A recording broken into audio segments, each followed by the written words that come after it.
नमस्कार, मी डॉक्टर प्रसन्न देशपांडे. आपण बघत आहात प्रबोधन. आर्यभट्ट हा शास्त्रज्ञ का महान होता याची आज आपण चर्चा करणार आहोत. तर जसं आपणा सर्वांना माहिती आहे, आर्यभट्ट हा शास्त्रज्ञ भारतामध्ये साधारण 5व्या शतकामध्ये होऊन गेला.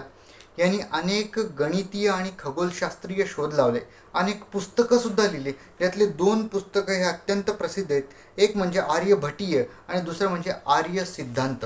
तर आता ह्यांनी कुठले महत्त्वाचे मूलभूत शोध लावले याचा थोडक्यात आढावा घेणार आहोत. तर पहिला शोध म्हणजे पृथ्वीला स्वतःभोवती प्रदक्षिणा पूर्ण करण्यासाठी लागलेला वेळ.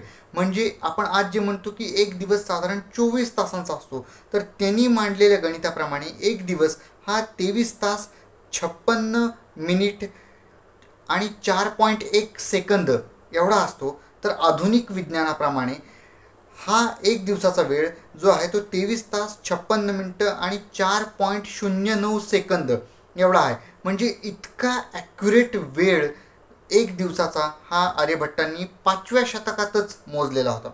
तसंच पृथ्वीला सूर्याभोवती प्रदक्षिणा पूर्ण करण्यासाठी लागलेला वेळ म्हणजे 1 वर्ष, हा याचा जो वेळ आहे तो आर्यभट्टांनी मोजलेला जो वेळ आहे तो 365 दिवस 6 तास 12 मिनटं आणि 30 सेकंद आहे, जो आधुनिक काळापेक्षा 3 मिनटं 20 सेकंदांनी जास्त आहे.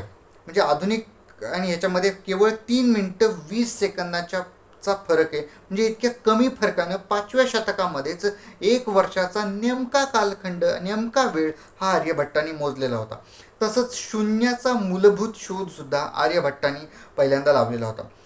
याच्या व्यतिरिक्त त्रिकोणमितीमधल्या बऱ्याच संकल्पनासुद्धा आर्यभट्टांनी पहिल्यांदा सांगितलेल्या होत्या, ज्यामध्ये साईन, कोसाईन, वर्साईन आणि इन्व्हर्स साईन अशा संकल्पना आहेत, ज्यांना अनुक्रमे ज, कोज्य, उत्क्रमाज्य आणि उत्क्रमज्य अशा संकल्पना हा आर्यभट्ट संबोधतो. त्याच्याशी निगडीत अनेक श्लोकसुद्धा उपलब्ध आहेत.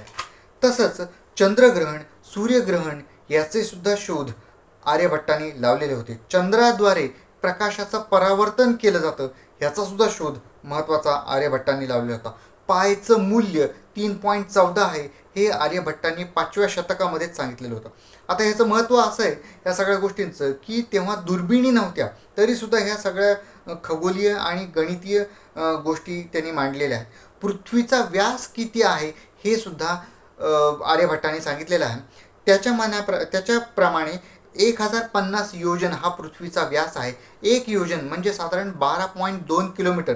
तर जर या दोन्हींचा गुणाकार केला तर साधारण 12,810 किलोमीटर हे जवळपास आजच्या व्यासा इतकंच गणित हे आर्यभट्टांनी 5व्या शतकामध्ये मांडलेलं होतं.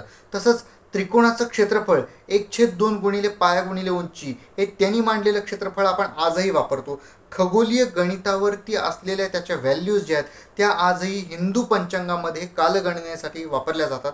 पृथ्वी गोल आहे, जी अगोदर चपटी आहे असं सांगितलं जायचं, हे आर्यभट्टांनी पहिल्यांदा सांगितलं. सगळे ग्रह जे आहे ते लंब वर्तुळाकार गतीनं फिरतायत सूर्याभोवती, हे सुद्धा आर्यभट्टांनी पहिल्यांदा सांगितलं, जे अगोदर वर्तुळाकार फिरत असावेत असं सांगितलं जायचं. सूर्यापासूनची अनेक ग्रहांची अंतरसुद्धा आर्यभट्टाने सांगितलेले आहेत. वर्गमूळ, घनमूळ अशा संकल्पनासुद्धा आर्यभट्टाने सांगितलेल्या आहेत. गोलाचं आकारमान आणि बीजगणितामधल्या आजच्या बऱ्याच मॉडर्न कन्सेप्ट ह्या आर्यभट्टांनी 5व्या शतकामध्येच सांगितलेल्या होत्या. तर ही एक रंजक माहिती होती. माझा हा व्हिडिओ आवडला असेल तर लाईक, शेअर आणि सबस्क्राईब अवश्य करा माझ्या चॅनलला. धन्यवाद.